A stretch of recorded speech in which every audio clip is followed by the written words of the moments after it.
Gauteng Premier Panyaza says that the Westbury shooting incident that claimed the lives of 2 teenagers on Tuesday demonstrates the need to tackle the availability of guns. Now, police say that no arrests have been made in relation to this latest incident. However, they reportedly do know who they are looking for. 2 teenagers were killed, 5 others wounded after the suspected gunman opened fire on a group who were outside a house in the area. So to discuss what is going on, what is behind the gang violence, among other things, we joined now by a Westbury Community leader, Lynn Wykes. Lynn, good morning, and of course, welcome to Morning Live once again. We spoke earlier in the year, but thank you so much for making time to speak to us again. Good morning. Good morning. Thank you so much for having me. I'd like to just say, offer my condolences to the families who have lost children. It's abnormal when parents have to bury children at such a young age and under such tragic circumstances. But this is a culture that seems to be taking root now, Lynn, because week after week, we're talking about the same thing of children killing other children in our townships, and for the most part, doing so using firearms. Yes, absolutely. I think gangsterism and the killing of young children by young children has sort of become normalized in our communities. But I want to say that gangsterism is not born out of evil. I don't believe that any child is born or any, grows up with the belief that I am going to become a gangster. I want to become a gangster. It's the circumstances, it's the environment that they are born in. Gangsterism is born out of exclusion. And until, as a country, as a community, as parents, until we address the roots of poverty, unemployment, and identity loss among the colored people, you will find that the cycle will continue in the community. And as you said, it's just getting worse. You see, gangsterism is not just a crime issue. It's a symptom of deep social, economic, and historical wounds that lie within our colored communities. It didn't start yesterday. Its roots stretch right back to the painful time when our people were forcefully evicted from their homes, with the apartheid removals. Families were torn apart. And that had a huge impact as a result of the relocation. So it wasn't just the loss of homes, it wasn't just the loss of families, but it was also a loss of a sense of belonging, a sense of pride, a sense of who we are as a colored people. And whilst I accept the explanation that you offer, Lynn, we also need to be honest about what is going on. We need to be honest about the greed, the opportunism that people are pouncing upon when it comes to especially young men in our communities, because some of these instances make absolutely no sense. And of course, parents also need to take responsibility for what is going on here, because the reality is that these gangsters are our children. They are our brothers, our fathers, our uncles, our nephews. They are a part of us in our communities. Absolutely. I agree with you 100%. And let me just go back. If you look at it, our parents faced the brunt of apartheid. You agree? They were the ones that were forcefully evicted from their homes. So they experienced extreme trauma. Yet you find that today, our children are acting out in ways that we would have expected our parents to, express their anger. But what happened with our parents at that time? We need to look at the context with our parents and what is happening today. Gangsterism is about, it's systemic. So until we address the different components of it, it's difficult for us to understand. Let me just say that with our parents, and I look at my father was classified as white. He married a colored woman, and he lived He then had to be reclassified and he lived in a colored community. Now, these are things that we don't speak about as a community, as a people. We never spoke to him about the pain and the trauma that he went through. The context that he lived in and the environment that he found himself in, it was about survival. And they survived. Remember, they had jobs. Albeit that they worked in factories, right? They had jobs, they had opportunities, and they could see a future for us.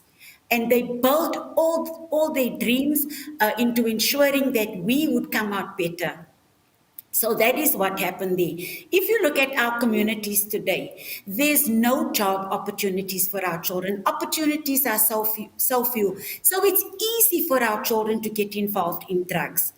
Because if there's no better option for them, what are they going to do? They find protection within the gangs. And you're quite right, the drug lords do take advantage of that because it's cheap labor to use the children of 13, 14, and so on to sell drugs on corner, to put hits out on people. It's much cheaper to do that. But what alternatives do our children have? The second thing, you'll see that there's been a breakdown in the family structures and the community structures as well. When we were growing up, we respected our elders. There was a moral code that we all lived by. Okay, you'd find that if you did something wrong, you couldn't go home to your parents and tell them that you did wrong because you would get a hiding as well. Our neighbors checked out for us. That doesn't happen in the community anymore. But the why, village Lynn? has totally been destroyed. And it Like goes I back. said, It goes there's- back to some of the issues that you speak of. Some of the broader systemic issues, like children having children. Yes. These are the things we need to address. Yes. Children being abandoned, the absent fathers in our communities, and I get all of that. But at the same time, we also should not absolve ourselves and parents in particular of their responsibility. If you have a 12-year-old, an 11-year-old child who is running guns, who is shooting people, who has Yes. a firearm, what are you saying as a parent? Because I can understand if you say to Yes. me, a 20-year-old, a 19-year-old is overpowering you. But if you're being overpowered by an 11-year-old, we have a serious problem. Absolutely. And you know what? Like I'm saying, our parents are under tremendous strain at home. A lot of our, in the community, a lot of our parents, remember, rely on these children to bring in income because they don't have jobs. So they are forced to, and I'm not condoning what they're doing. And this is the Please hear problem, me, Lynn, right? and I don't But I'm want us to do that because we need to draw hard lines in the sand Yes. here. Yes. It cannot be Yes, that we say absolutely. a 15-year-old is putting food on the table and therefore we condone his actions because he's feeding his family. Not if you're killing other people in order to do that. Absolutely. So what's happening in the communities, poverty is so rife in our communities. I mean, our children are hungry. There's no jobs that's coming in. Government is not investing. Our infrastructure is breaking down. If you look at the condition of the homes, if you look at the condition of our roads, and I know it's not just in Westbury, but like I said, I go back to our previous point. The loss of identity within our communities. We need to teach our parents what it means to be a parent. We need to empower them so that they can take better control of their children. Remember also that a lot of the parents are on drugs. A lot of them are in prisons. Okay, there's the breakdown of the family, and that is why the children are getting easy access to guns, because of the breakdown of family structures in the communities. And that is just the reality. And until we fix that, until we look at how do we help parents, how do we support parents so that they can be empowered to look after their children. We So can how do we do criticize that? or we can. How do we do that, Lynn? Because you're I think- absolutely right. We can call for the soldiers. We can say, let's have a state of emergency. That's Yes. one part of the problem. But how do we solve all of the other systemic issues? I think, like I said, and I stand strongly by that. I think we need to instill a sense of hope in our community members, that they can feel that, you know what, as a Westbury community, we are heard. Government cares, we are there for you. And how do we do that? We could have intergenerational dialogues. And, you know, there's such a huge gap between the parents, the grandparents, because most of the parents are missing. We know that our prisons, colored population is such a small population, but we make up the biggest prison population. So there's definitely that gap that's missing. And you ask, why are the children running around? Because parents are absent. So how do we fix that? If parents are listened to and we restore a sense of dignity, how do we do that? Give them jobs. Teach them to open up their own businesses. So that they can feel empowered.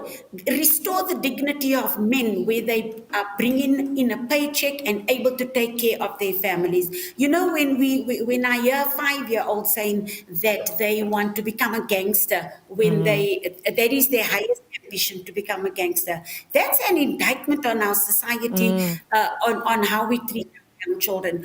When I hear a 15-year-old boy saying to me the other day, when on the road there in Westbury, hundreds of school children were running, and I stopped to find out what was happening. 13-year-old boys were beating up a young girl, and I said to one, and of course the community is terrified to get involved, because these guys just put their hands in their pockets and everybody ran. I asked a 19-year-old, how does he feel about what's happening? He says, you know what, ma'am, for me, it's just about surviving every day. And going back to your question about parents, how do we help them? We need to do workshops with parents to make them feel empowered. We need to bring the fathers back into the homes, because the families are the first line of defense. And if that is broken, if that is fractured, we can bring in the army. As soon as they leave, we know that the status quo remains as far as shooting is concerned. Another thing is, we need to involve the youth more in running programs so that they can have ownership and take ownership of what is happening. I spoke the last time about our schools and what is happening at our schools. Teachers spend more time outside of the schools, outside of the classroom, in fact, and not inside the children, because of the violence, because these drugs have, little drug lords have taken over within the schools. Yeah. So like I said, it's definitely systemic. We need to just be more visible as parents. I see the heartache that the parents go through because they feel helpless. They don't have money to send their children to better schools, to get them out of the community. They don't have money to put food on the table. There's a sense of helplessness and hopelessness by our parents. Lynn, and we you're have to leave it there. Right. A lot of the parents. But I'll tell you what, Lynn, maybe we need to, expand this conversation, because it's a critical conversation. Lynn Wykes is a Westbury Community member, speaking about the gang violence. It has this week again claimed the lives of 2 teenagers and left 5 wounded, the youngest of which is just 12 years old. And it's totally unacceptable. And an important point that Lynn makes there about parents and the trauma that the parents go through. Because we need to talk about these things, South Africa, even the drugs and how these drugs alter the character of the users and what the consequences are of these things. We'll leave it there for today, but hopefully we'll have a further conversation about this.